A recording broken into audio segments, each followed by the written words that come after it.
നമസ്കാരം. Math V ലേണിംഗിലേക്ക് എല്ലാവർക്കും വീണ്ടും സ്വാഗതം. നമ്മൾ പ്രതീക്ഷിച്ച പോലെ ഇൻഡസ്ട്രീസ് എക്സ്റ്റൻഷൻ ഓഫീസർ സിലബസ് വന്നിട്ടുണ്ട്. അസിസ്റ്റന്റ് ഡയറക്ടറുടെ സിലബസിലെ ബിസിനസ് അഡ്മിനിസ്ട്രേഷൻ ഒഴിവാക്കിയാൽ ബാക്കി വരുന്ന engineering mathematics, engineering physics, engineering chemistry ആണ് 100 മാർക്കിന്റെ ചോദ്യ പേപ്പറിൽ അല്ലെങ്കിൽ സിലബസ് ആയിട്ട് വരുന്നത്. അപ്പോൾ അസിസ്റ്റന്റ് ഡയറക്ടർ പരീക്ഷ പഠിച്ച ആളുകൾ ആ പഠനം നിർത്തണ്ട, കണ്ടിന്യൂ ചെയ്യാം. ഫെബ്രുവരി 18-ാം തീയതി ഒരു പരീക്ഷയും കൂടെ നമുക്ക് അതേ സിലബസിൽ എഴുതാനായിട്ട് പറ്റുന്നുണ്ട്. ഇനി ഇതുവരെ IU എക്സാമിന് പഠിച്ച ആളുകൾ, പഴയ സിലബസിൽ എഞ്ചിനീയറിംഗ് സബ്ജക്റ്റുകളൊക്കെ പഠിച്ച ആളുകൾ അത് ഉപേക്ഷിക്കാനും നിൽക്കണ്ട. കാരണം വളരെ എളുപ്പത്തിൽ പഠിക്കാൻ പറ്റുന്ന എഞ്ചിനീയറിംഗ് മാത്തമാറ്റിക്സിന്റെ ഒരു 40 മാർക്കും ഫിസിക്സും കെമിസ്ട്രിയും 30 മാർക്കിൻ്റെയും ടോപ്പിക്കാണ് നമുക്ക് സിലബസിൽ വന്നിട്ടുള്ളത്. അപ്പോൾ ആ ഒരു സിലബസ് നമുക്ക് ഡീറ്റെയിൽ ആയിട്ട് പറയാം. പിന്നെ എങ്ങനെ നിങ്ങൾ പ്രിപ്പയർ ചെയ്യണം എന്നുള്ള ഒരു സ്ട്രാറ്റജിയും നമുക്ക് ഈ ഒരു വീഡിയോയിൽ ഡിസ്കസ് ചെയ്യാം. അപ്പോൾ കൺഫർമേഷൻ കൊടുക്കേണ്ട ഡേറ്റ് തുടങ്ങിയിട്ടുണ്ട്. അപ്പോൾ എത്രയും പെട്ടെന്ന് തന്നെ കൺഫർമേഷൻ കൊടുക്കുക. കുറേ പേര് ഈ സിലബസ് മാറിയല്ലോ എന്ന് പേടിച്ച് കൺഫർമേഷൻ കൊടുക്കാതിരിക്കുന്ന ഒരുപാട് പേരുണ്ടാവും. അപ്പോൾ അവരൊക്കെ എത്രയും പെട്ടെന്ന് തന്നെ കൺഫർമേഷൻ കൊടുക്കുക. കാരണം ഇത് നിങ്ങൾക്ക് കിട്ടുന്ന ഒരു സുവർണ അവസരമാണ്. കാരണം മറ്റ് സ്ട്രീം സബ്ജക്റ്റുകൾ പഠിക്കുന്ന ആളുകൾ, ഡിഫറെൻ്റ് എഞ്ചിനീയറിംഗ് സിലബസ് പഠിച്ചിട്ടുള്ള ആളുകൾക്ക് അവരുടേതായിട്ടുള്ള എക്സലൻ്റ് ആയിട്ട് അവർക്ക് നന്നായിട്ട് പെർഫോം ചെയ്യാൻ പറ്റുന്ന ഫീൽഡുകൾ അല്ലെങ്കിൽ സബ്ജക്റ്റുകൾ ഉണ്ടാവുമല്ലോ. ഇതിപ്പോൾ അങ്ങനെ ഒരു പ്രശ്നമില്ല. എല്ലാവർക്കും ഒരുപോലെ ആണ് ഈ സിലബസ് വരിക. അപ്പോൾ അതുകൊണ്ട് എല്ലാവർക്കും ഒരുപോലെ ടഫായിരിക്കും, അല്ലെങ്കിൽ എല്ലാവർക്കും ഒരുപോലെ എളുപ്പമായിരിക്കും. നിങ്ങളൊന്ന് ശ്രമിച്ചാൽ നടക്കും. നിങ്ങൾ ഫസ്റ്റ് 2 സെമസ്റ്ററുകളായിട്ട് ഫിസിക്സും കെമിസ്ട്രിയും, ഫസ്റ്റ് 4 സെമസ്റ്ററുകളായിട്ട് മാത്സും പഠിച്ചിട്ടുണ്ട്. അത് തന്നെയാണ് ഇവിടെയും ചോദിക്കുന്നത്. ഫിസിക്സും കെമിസ്ട്രിയൊക്കെ വളരെ കുറച്ച് കാര്യങ്ങളേ ഉള്ളൂ പഠിക്കാനായിട്ട്, വളരെ സിമ്പിളാണ്. ഇപ്പോൾ ഒരു മോഡൽ ക്വസ്റ്റ്യൻ പേപ്പറും നമുക്ക് അവൈലബിൾ ആണ് അല്ലേ. അസിസ്റ്റന്റ് ഡയറക്ടറിന്റെ ക്വസ്റ്റ്യൻ പേപ്പർ നോക്കിയാൽ അത് തന്നെ നമുക്ക് ആ ഒരു കാറ്റഗറിയിൽ വരുന്ന ക്വസ്റ്റ്യൻസ് തന്നെ പ്രാക്ടീസ് ചെയ്ത് പോയാൽ ഇത് ഷുവറായിട്ട് നിങ്ങൾക്ക് സ്കോർ ചെയ്യാം. ഓക്കെ, അപ്പോൾ ഇതിൽ എഞ്ചിനീയേഴ്സ് മാത്രമേ കാണൂ എന്നുള്ള അഡ്വാൻറ്റേജും നിങ്ങൾക്കുണ്ട്. അപ്പോൾ നോക്കാം എന്താണ് സിലബസ് ഡീറ്റെയിൽ ആയിട്ട് എന്നുള്ളത്. കാറ്റഗറി നമ്പർ 30/2024 ആണ്. അറിയുണ്ടാവും എല്ലാവർക്കും. 30/2024 100 മാർക്കിന്റെ ചോദ്യമാണ് ഉണ്ടാവുക. 1.5 മണിക്കൂറാണ് പരീക്ഷ. പരീക്ഷയുടെ പേര് industries extension officer in industries and commerce department. Part 1-ൽ 40 മാർക്കിന്റെ എഞ്ചിനീയറിംഗ് മാത്തമാറ്റിക്സ് ആണ്. അസിസ്റ്റന്റ് ഡയറക്ടറിന്റെ സെയിം സിലബസ് ആണ്, സെയിം വെയിറ്റേജുമാണ്. ലീനിയർ ആൾജിബ്ര 8 മാർക്കിന്, കാൽക്കുലസ് 12 മാർക്കിന്, ordinary differential equation 4 mark, probability and statistics 12 mark, numerical methods 4 mark. ആ ക്വസ്റ്റ്യൻ പേപ്പർ നിങ്ങൾ നോക്കിയിട്ടുണ്ടെങ്കിൽ അത് ഈ ക്വസ്റ്റ്യൻസ് എങ്ങനെ വരും എന്നുള്ളത് കൃത്യമായിട്ട് നമുക്ക് പറയാനായിട്ട് പറ്റും. ഈ ന്യൂമറിക്കൽ മെത്തേഡ്സിൽ മാത്രമാണ് പ്രീവിയസ് ഇയർ ക്വസ്റ്റ്യൻസ് PSCയുടെ ഇല്ലാതിരിക്കുന്നത്. ബാക്കിയുള്ള ഈ ടോപ്പിക്കുകളെല്ലാം പ്രീവിയസ് ഇയർ ക്വസ്റ്റ്യൻസ് PSCയുടെ ഉണ്ട്. നമ്മൾ വളരെ ഡീറ്റെയിൽ ആയിട്ട് തന്നെ ചെയ്ത് അത്യാവശ്യം നല്ല മാർക്ക് സ്കോർ ചെയ്ത ആളുകൾ നമ്മുടെ അസിസ്റ്റന്റ് ഡയറക്ടർ ബാച്ചിലുണ്ട് മാത്സിന്റെ അല്ലേ. ന്യൂമറിക്കൽ മെത്തേഡ്സ് മാത്രമാണ് നമുക്ക് സിലബസിൽ പുതിയതായിട്ട് PSC എക്സാമുകളിൽ ആദ്യമായിട്ട് ചോദിക്കുന്ന ടോപ്പിക്കായിട്ട് വന്നിട്ടുണ്ടായിരുന്നത്. എന്നാലും വലിയ കുഴപ്പമില്ലാണ്ട് അത് 4 മാർക്ക് സ്കോർ ചെയ്യാൻ വലിയ ബുദ്ധിമുട്ടൊന്നും ഉണ്ടായിരുന്നില്ല. ഫസ്റ്റ് സ്റ്റെപ്പ്, ഫസ്റ്റ് ഇന്റർപോളേഷൻ, അതുപോലെ തന്നെ മെത്തേഡ്സ്, ന്യൂമറിക്കൽ മെത്തേഡ്സിലെ ഫസ്റ്റ് സ്റ്റെപ്പും എന്ത് വാല്യൂ കിട്ടും എന്നുള്ള കാര്യം കൂടുതലും ചോദിച്ചിട്ടുണ്ടായിരുന്നു. അപ്പം അത് വളരെ ഈസിയാണ് പഠിക്കാനായിട്ട്, വലിയ ബുദ്ധിമുട്ടുകളില്ല. പിന്നെ വരുന്നത് മാറ്റം എന്ന് പറഞ്ഞാൽ അസിസ്റ്റന്റ് ഡയറക്ടറിലെ സിലബസിന്റെ മാറ്റം എന്ന് പറഞ്ഞാൽ എഞ്ചിനീയറിംഗ് ഫിസിക്സ് 15 മാർക്കിനായിരുന്നു അവിടെ ചോദിച്ചിട്ടുള്ളത്. ഇവിടെ അത് 30 മാർക്കിന് ചോദിക്കുന്നു. പക്ഷെ സെയിം ടോപ്പിക്സ് ആണ്.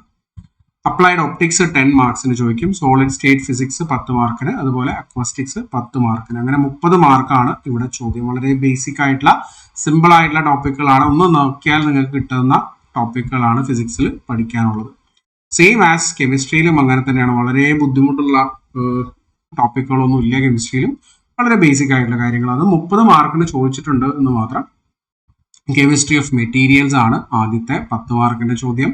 മൊഡ്യൂൾ 1 വരുന്നത് ഇൻസ്ട്രുമെന്റൽ മെത്തേഡ്സ് ഫോർ അനാലിസിസ് ആണ് സെക്കൻഡ് 10 മാർക്കിന്റെ.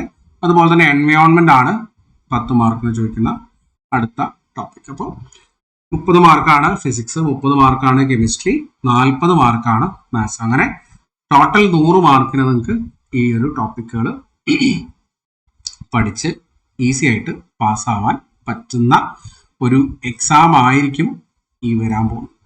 ഓക്കെ, അപ്പം അത് നിങ്ങൾ നന്നായിട്ട് ഓർത്തു വയ്ക്കുക, മനസ്സിലാക്കാം. Okay, right. ഇനി നിങ്ങൾക്ക് അസിസ്റ്റന്റ് ഡയറക്ടറിന്റെ ക്വസ്റ്റ്യൻ പേപ്പർ ഓൾറെഡി നിങ്ങൾ കണ്ടിട്ടുണ്ടാവും എന്ന് ഞാൻ വിചാരിക്കുന്നു. കണ്ടിട്ടില്ലെങ്കിൽ ഇവിടെ ക്വസ്റ്റ്യൻ പേപ്പർ ഉണ്ട്, നമുക്ക് PSCയുടെ സൈറ്റിലൊക്കെ ഡൗൺലോഡ് ചെയ്തെടുക്കാൻ പറ്റുന്ന ഒരു ക്വസ്റ്റ്യൻ പേപ്പറാണിത്. ഈസി ആയിട്ട് ചെയ്യാൻ പറ്റുന്ന കുറേ ക്വസ്റ്റ്യൻസ്. നമ്മൾ കുറച്ച് ക്വസ്റ്റ്യൻസിന്റെ ഒരു 20 ക്വസ്റ്റ്യൻ നമ്മൾ ഡിസ്കഷൻ നടത്തിയിട്ടുണ്ട് നമ്മുടെ യൂട്യൂബ് ചാനൽ. ഓൾറെഡി നമ്മൾ അതിന്റെ ആൻസേഴ്സ് ഇട്ടിട്ടുണ്ട്. പിന്നെ ഒരു 20 ക്വസ്റ്റ്യൻ കൂടെ മാത്സിന്റെ ചെയ്യാനുണ്ട്. ഫിസിക്സ് 15 മാർക്കിന്റെ കംപ്ലീറ്റ് ക്വസ്റ്റ്യൻസ് നമ്മളോട് ഇട്ടുണ്ടായിരുന്നു. ഈ കെമിസ്ട്രി അതുപോലെ തന്നെ 15 മാർക്കിന്റെ നമ്മൾ പ്രീവിയസ് ഇയർ ക്വസ്റ്റ്യൻസ് ആഡ് ചെയ്യും ഇതിൽ കേട്ടോ. അസിസ്റ്റന്റ് ഡയറക്ടറിന്റെ ക്വസ്റ്റ്യൻ പേപ്പറിന്റെ ആൻസേഴ്സ് നമ്മൾ നമ്മുടെ യൂട്യൂബ് ചാനലിൽ ആഡ് ചെയ്യും. അപ്പോൾ ക്വസ്റ്റ്യൻസ് ഒക്കെ വളരെ ബേസിക് ആണ്. സം ഓഫ് ഐഗൺ വാല്യൂസ് എന്താണ്, അങ്ങനെയുള്ള സിമ്പിൾ ആയിട്ടുള്ള ചോദ്യങ്ങളാണ് ഇതിൽ ഉണ്ടായിരുന്നത് മൊത്തം. ഇതാണ് കുറച്ച് ഗ്രാഫിന്റെ ഒരു ചെറിയൊരു ബുദ്ധിമുട്ട് വരുന്ന ഒരു ടൈപ്പ് ക്വസ്റ്റ്യൻ. വളരെ ബേസിക് ആയിട്ടുള്ള ചോദ്യങ്ങളാണ് എല്ലാം ഇതിനകത്ത് ഉണ്ടായിരുന്നത്. നിങ്ങൾക്ക് നോക്കിയാൽ ഇതൊക്കെ സ്ഥിരമായിട്ട് PSCക്ക് ചോദിക്കുന്ന 5/4 ആൻസർ വരുന്ന സ്ഥിരം ചോദ്യങ്ങളാണ്. അല്ല, ന്യൂമറിക്കൽ മെത്തേഡ്സിൽ വന്നുള്ള ചോദ്യങ്ങൾ അത് നിങ്ങളൊന്ന് ശ്രദ്ധിച്ചു നോക്കൂ. വളരെ ബേസിക് ആയിട്ടുള്ള ന്യൂട്ടൺ-റാപ്സൺ മെത്തേഡിൽ ഫസ്റ്റ് ഐറ്ററേറ്റീവ് സൊല്യൂഷൻ എന്താണ്, ഫസ്റ്റ് ആൻഡ് സെക്കൻഡ് ഫോർവേഡ് ഡിഫറൻസിൽ ടേബിളിലെ വാല്യൂസ് എന്താണ് എന്നാണ് ചോദിക്കുന്നത്. പിന്നെ ലഗ്രാഞ്ചസ് ഇന്റർപോളേഷൻ ഓഫ് ഡാറ്റ ഈ പോളിനോമിയൽ എന്താണ്. വളരെ ബേസിക് ആയിട്ടുള്ള ഒരു 3 പോയിന്റ്സ് ആണ്, ക്വാഡ്രാറ്റിക് ഇക്വേഷൻ ആണ് ചോദിച്ചിട്ടുള്ളത്. അങ്ങനെ വളരെ സിമ്പിൾ ആയിട്ടുള്ള ചോദ്യങ്ങളാണ് ന്യൂമറിക്കൽ മെത്തേഡ്സിൽ ഉണ്ടായിരുന്നത്. അതുപോലെ തന്നെ ഫിസിക്സും കെമിസ്ട്രിയും ഒക്കെ നിങ്ങൾക്ക് ഇതിനകത്ത് നോക്കാം. വളരെ സിമ്പിൾ ആയിട്ടുള്ള ചോദ്യങ്ങളാണ്, വലിയ ബുദ്ധിമുട്ടുകളൊന്നുമില്ല ഇത് പഠിക്കാനും ഇത് മാർക്ക് സ്കോർ ചെയ്യാനും. ഓക്കെ, അപ്പോൾ നിങ്ങൾ ചെയ്യേണ്ടത് എന്താണെന്ന് വെച്ചാൽ നമ്മൾ നമ്മുടെ ആപ്പിൽ അതിൻ്റെ ഒരു കോഴ്സ് സ്റ്റാർട്ട് ചെയ്തിട്ടുണ്ട്. അതായത് അസിസ്റ്റന്റ് ഡയറക്ടറിന്റെ കോഴ്സ് തന്നെയാണ്. അതിൻ്റെ റെക്കോർഡഡ് ക്ലാസ്സുകൾ നിങ്ങൾക്ക് ഈ ഒരു കോഴ്സിന് നമ്മൾ അവൈലബിൾ ആക്കുന്നു. പ്ലസ് ഇവിടെ നമ്മൾ അഡീഷണൽ ആയിട്ട് ചെയ്യാനായിട്ട് പോകുന്നത് ഇനി ഫെബ്രുവരി 18-നാണ് നമുക്ക് പരീക്ഷ അല്ലേ. അപ്പോൾ ഒരു ജനുവരി പകുതിയോടെ നമ്മൾ ഇതിൻ്റെ ഒരു ലൈവ് ആയിട്ടുള്ള റിവിഷൻ ക്വസ്റ്റ്യൻസ് ചെയ്യുന്ന ഒരു ക്ലാസ്സും കൂടെ നമ്മൾ ഈ ബാച്ചിൽ ഇൻക്ലൂഡ് ചെയ്യും. ഇപ്പം നിങ്ങൾക്കത് ഈ ക്ലാസ് കണ്ട് ഇതിനകത്ത് പഴയ വീഡിയോസ് കണ്ട് അതിൻ്റെ PDF നോട്ടുകൾ എടുത്ത് പഠിച്ച് ഓൺലൈൻ ടെസ്റ്റുകളുണ്ട്, അത് അറ്റൻഡ് ചെയ്ത് പഠിച്ചു പോവാം. ഡൗട്ടിന് നമ്മുടെ വാട്സപ്പ് ഗ്രൂപ്പ് ഉണ്ട്, അതിൽ നിങ്ങൾക്ക് ഡൗട്ടുകൾ ചോദിക്കാം. ടീച്ചേഴ്സ് എല്ലാം ഉള്ള വാട്സപ്പ് ഗ്രൂപ്പ് ഉണ്ട്, അതിനകത്ത് ഡൗട്ട് ചോദിക്കാം. പിന്നെ ജനുവരി ഒരു പകുതി ആകുമ്പോൾ നമ്മൾ ഇതിൻ്റെ പ്രീവിയസ് ഇയർ ക്വസ്റ്റ്യൻസ് വെച്ചിട്ടുള്ള ഒരു റിവിഷൻ ക്ലാസ്സുകൾ നമ്മൾ ലൈവായിട്ട് തന്നെ ഇതിന് ചെയ്യും. അപ്പോൾ അത് നിങ്ങൾക്ക് റിവൈസ് ചെയ്ത് പോകാനായിട്ട് വളരെ ഹെൽപ്ഫുൾ ആയിരിക്കും. പിന്നെ വളരെ കുറച്ച് ദിവസങ്ങളേ ഉള്ളൂ എന്ന് വിചാരിച്ചിട്ട് ഇത് കൺഫർമേഷൻ കൊടുക്കാണ്ടിരിക്കേണ്ട, നല്ലൊരു ചാൻസ് ആണ് നിങ്ങളുടെ മുമ്പിലുള്ളത്. അപ്പോൾ അത് നിങ്ങൾക്ക് നന്നായിട്ട് യൂസ് ചെയ്യാനായിട്ട് പറ്റും. ഓക്കെ, അപ്പോൾ നമ്മുടെ ഈ കോഴ്സിന്റെ ഫീ വരുന്നത് 3999 രൂപയാണ്. കോഴ്സ് ഫീ വരുന്നത് 3999 രൂപയാണ് കോഴ്സ് ഫീ വരുന്നത്. ഇത് ഓഫറിൽ ഫസ്റ്റ് ജോയിൻ ചെയ്യുന്ന കുറച്ച് പേർക്ക് 2999 രൂപയ്ക്ക് നിങ്ങൾക്ക് ഈ കോഴ്സ് പർച്ചേസ് ചെയ്യാം. ഓക്കെ, ഇപ്പോൾ ഈ കോഴ്സ് പർച്ചേസ് ചെയ്യാനായിട്ട് എന്തെങ്കിലും ഫർദർ ഡൗട്ടുകൾ ഉണ്ടെങ്കിൽ നിങ്ങൾക്ക് 8943921124 എന്ന് പറഞ്ഞാൽ 8943 ഉണ്ട് കേട്ടോ. 8943921124 എന്ന് പറഞ്ഞാൽ നമ്മുടെ നമ്പറിൽ കോൺടാക്ട് ചെയ്യുക. നമ്പർ ഒന്നുകൂടെ എഴുതാം, 8943921124 എന്ന് പറഞ്ഞ നമ്മുടെ നമ്പറിൽ നിങ്ങൾക്ക് കോൺടാക്ട് ചെയ്യാം. മാത്വി ലേണിംഗ് ആപ്പ് പ്ലേ സ്റ്റോറിൽ ഡൗൺലോഡ് ചെയ്യുക, മൊബൈൽ നമ്പർ എടുത്ത് ലോഗിൻ ചെയ്യുക, ഡയറക്റ്റായിട്ട് കോഴ്സ് പർച്ചേസ് ചെയ്യുക, പഠിച്ചു തുടങ്ങും. ഇത്രയും പെട്ടെന്ന് തന്നെ പഠിച്ചു തുടങ്ങാം.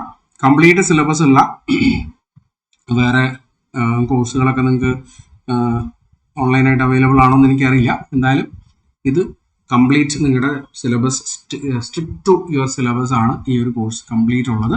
അപ്പോൾ നിങ്ങൾക്കത് കൃത്യമായിട്ട് നോക്കി മനസ്സിലാക്കാം, പഠിക്കാം.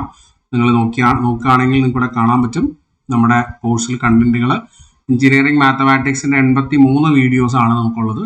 എഞ്ചിനീയറിംഗ് ഫിസിക്സിന് 32 വീഡിയോസ് ഉണ്ട്. അതുപോലെ എഞ്ചിനീയറിംഗ് കെമിസ്ട്രിക്ക് 34 വീഡിയോസും നിങ്ങൾക്ക് പഠിക്കാനുണ്ട്. ഇതിനകത്ത് ടെസ്റ്റുകളും ഉണ്ടാവും എല്ലാത്തിൻ്റെയും. എഞ്ചിനീയറിംഗ് മാത്സിന് 8 ടെസ്റ്റുകളുണ്ട്. ഫിസിക്സിന് ഓരോ മൊഡ്യൂളിനും ഓരോ ടെസ്റ്റുകൾ വെച്ച് ഇപ്പോൾ അവൈലബിൾ ആണ്. കൂടുതൽ ടെസ്റ്റുകൾ നമ്മൾ ഇതിനകത്ത് ആഡ് ചെയ്യുകയും ചെയ്യും. ഓക്കെ, അപ്പോൾ നിങ്ങൾക്ക് ഇത് നോക്കാം. അപ്പോൾ ഈ ഒരു കോഴ്സിൽ ജോയിൻ ചെയ്യാൻ ആഗ്രഹിക്കുന്ന ആളുകൾ എത്രയും പെട്ടെന്ന് തന്നെ ജോയിൻ ചെയ്തോളൂ. ഓക്കെ, പിന്നെ മറ്റൊരു കാര്യം കൂടെ നമുക്ക് പറയാനുള്ളത്, നമ്മുടെ ആപ്പിൽ മാത്വി ലേണിംഗ് ആപ്പിൽ HST ഹൈസ്കൂൾ ടീച്ചർ മാത്തമാറ്റിക്സിൻ്റെ കോഴ്സ് നടന്നുകൊണ്ടിരിക്കുന്ന കാര്യം നിങ്ങൾക്ക് അറിയുണ്ടാവും. അതിൽ ഇപ്പോൾ മന്ത് എൻഡ് ഓഫറായിട്ട് നമ്മുടെ HST കോഴ്സിന് 8,009 രൂപയ്ക്ക് നിങ്ങൾക്ക് പർച്ചേസ് ചെയ്യാം. നവംബർ 25 ഇന്ന് മുതൽ നവംബർ 30 വരെയാണ് ഈ ഒരു ഓഫർ ഉള്ളത്. ഓക്കെ, അപ്പോൾ അതും നിങ്ങൾക്ക് ഇപ്പോൾ അവൈൽ ചെയ്യാനായിട്ട് പറ്റും. ഓക്കെ, അപ്പോൾ വീണ്ടും അടുത്ത ക്ലാസ്സിൽ കാണാം. എന്തായാലും ഇൻഡസ്ട്രീസ് എക്സ്റ്റൻഷൻ ഓഫീസർ പരീക്ഷയ്ക്ക് നന്നായിട്ട് പ്രിപ്പയർ ചെയ്യുക, നല്ല വിജയം നേടിയെടുക്കുക. Okay, thank you. അടുത്ത ക്ലാസ്സിൽ നമുക്ക് വീണ്ടും കാണാം. Bye bye.